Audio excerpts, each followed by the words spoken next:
A private company under Section 2, subsection 68 of the Companies Act is a company that restricts the transfer of its shares, limits its members to 200 except OPC, and does not invite the public to invest in its securities.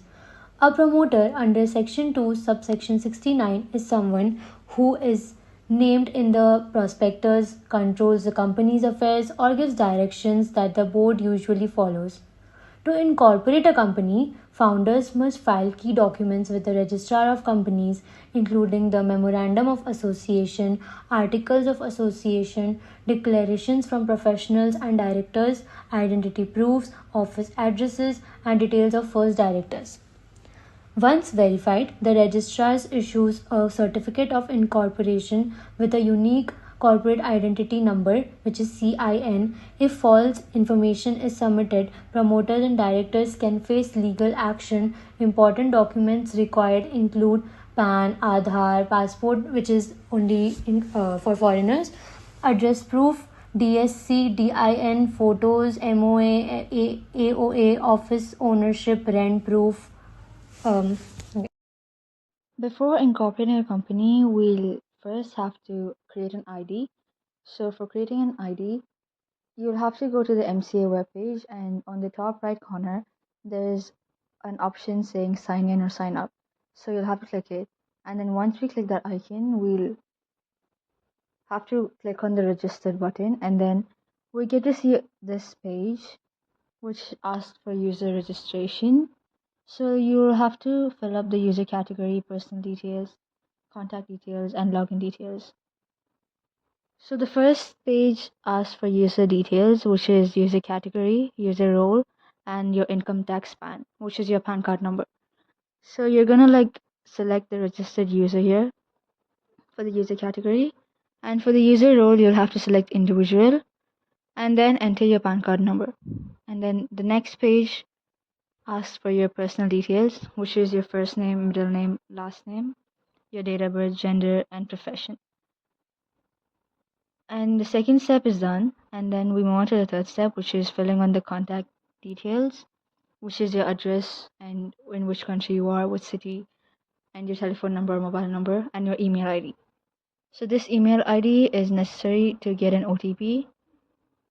So, and then the third step is also done. And we move on to the last step, which is entering a password.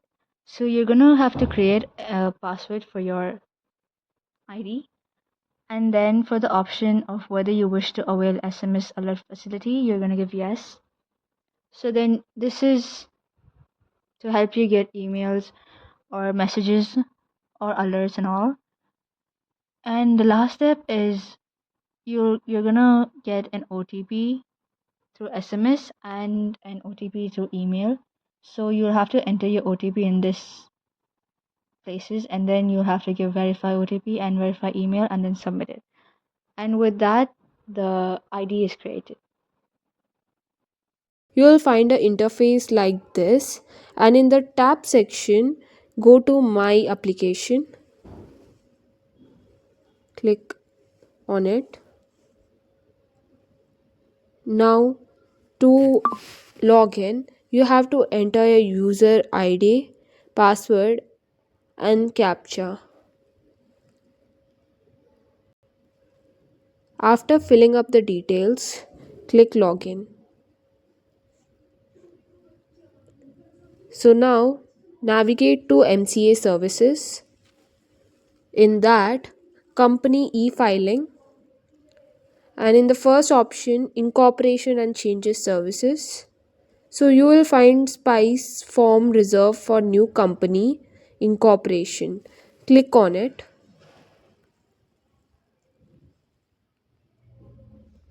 Press OK.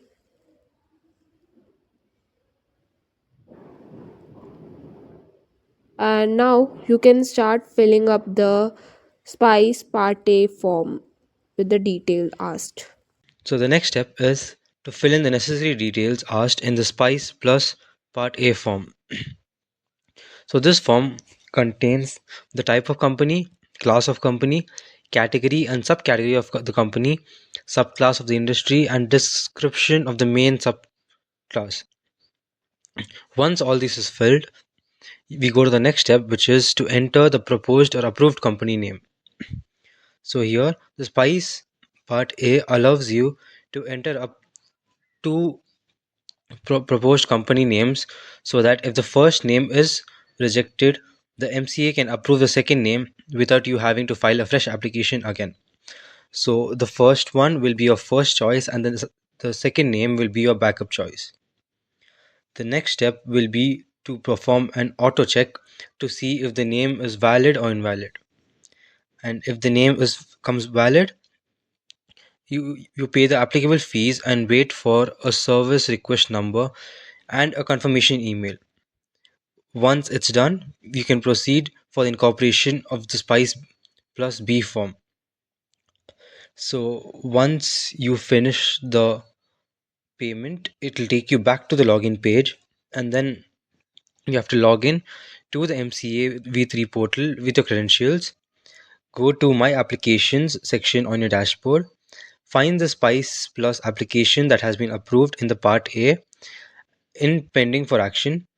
Click on Mini Dashboard to access Spice Form status and press Edit on Spice Plus B. We now come to Part B of the SPICE form. After the SPICE application has been approved in Part A.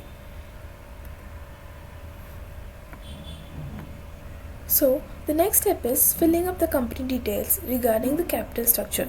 So, as you can see, it starts with the provision of articles of association and continues with total authorized share capital, which is the maximum amount of capital a company is legally allowed to raise as set in its memorandum of association. Total classified authorized share capital refers to the portion of authorized capital that has been divided into specific classes like equity or preference shares. Total unclassified share capital is the part of authorized capital that has not yet been classified into specific share types. Total subscribed share capital is the portion of the authorized capital that investors have agreed to buy and is a part of the issued capital.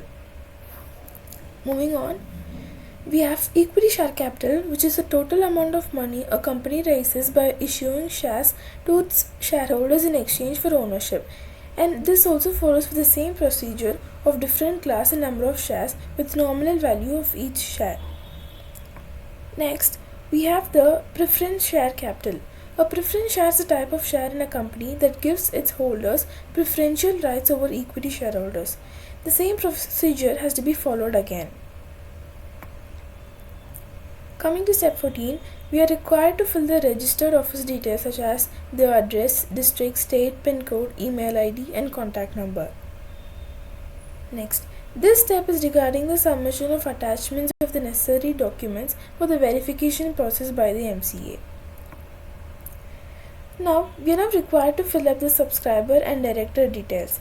The total number of subscribers is the sum of all individual and non-individual subscribers, which are the people or entities like other companies who are the initial members of the company. The number of non-digital subscribers refer to individuals who cannot sign a memorandum of association and articles of association digitally. Instead, they must manually sign physical copies of the documents. The number of individual first subscribers come directors in a SPICE refers to the count of people who are both founding members and initial directors of a company being incorporated in India. The phrasing directors who is or not subscribers plus subscribers from director refers to the process of categorizing and counting the individuals involved in the incorporation of a company in India. It ensures the total number of directors is accounted for by breaking it down into two groups. Directors are also subscribers. These are individuals who are both founding members of the company and will also serve as initial directors. Directors who are not subscribers, these are individuals who will be directors but are not part of the individual group of subscribers who sign a memorandum of association. Moving on to the next step, we are now supposed to provide the necessary information about non-individual subscriber and individual subscribers other than subscriber cum director. Okay, so we have come to step number 17, and here you have to provide all the details asked for the individual subscribers or the director and directors other than the subscribers. Okay, and then you have to proceed with the next step by filling up the OPC nomination form. Save this step and then move on to the next step, which is this. And in step number 18, you have to enter the relevant details for the payment of stamp duties. Now, what are stamp duties and why are they useful? Stamp duties are required because they are a form of tax imposed by the government on such legal documents to make them legally valid and legally enforceable. Now, moving on to the next step, we're going to see how to fill up information specific to PAN. Now, so you have to know your area code and range code. So since we're living in Karnataka, it's going to be KAR followed by whichever place you live in. That is permanent account number details. And then next we move on to tax deduction account number details, which is here. You are supposed to know your source of incomes and your tax account details and all of that. And once you're done with this, please move on to the next step, which is providing your sources of income. So if since we're students right now, we are going to click on no income, and if you're a working professional watching this, you have to mention your source of income and save this and then click on next. And after that, we're going to move on to step 20, which is this. This is one of the most important steps ever because here you'll be attaching your MOAs and articles of association. So attach your MOA, which is INC 33, and then AOA, which is INC 34, declaration by subscribers, proof of office. And under proof of office, you can either give your rent agreement or sale deed or electricity bill or utility bill, and it shouldn't be older than 2 months. It should be a month or 2 months at max late, like, it shouldn't be too old. And then you also provide your identity and address proof of directors and subscribers. And on some cases, we might need a specimen signature. That isn't very common, but on some cases it might be used. So do keep that in mind. And after that, you upload the necessary file and you save the step. It is very important that you save this step. And then we move on to step 21, which is this. And this is the declaration form, and it comes under INC 9, which states that the directors and the subscribers are declaring, like you are giving consent that you are declaring that all the information given in the incorporation forms are true and correct, and they have not been convicted of any offense in connection with the company formation. So no order has been passed against them disqualifying them as directors. So there are certain rules that you agree with when you are filling up this form. And the last rule being they agree to comply with the Companies Act 2013. So it is basically a self-declaration of honesty and eligibility. You save this and then you move on to the next step. And this is the next step, which is who signs the declaration form. Like, who is it for? Who signs it? All subscribers, that is the shareholders of the new company, and all first directors. And it is mandatory that they attach their digital signature on INC 9. So it comes under INC 9. It is very mandatory that you have to submit your digital signature, DSC, in short. And once you're done with all of this, the last and the most beautiful step is this. Well, you just click submit button and you're done. And it is very important that you remember to save after each and every step. It is very important that you have all documents in hand and be patient because it takes a long time to do this. And lastly, this is our team signing off. Thank you so much for watching this video, and we really hope you learned something. And in case you have any doubts, please type it out in the comment sections. Thank you so much for watching, and we hope you had a great company experience. Thank you.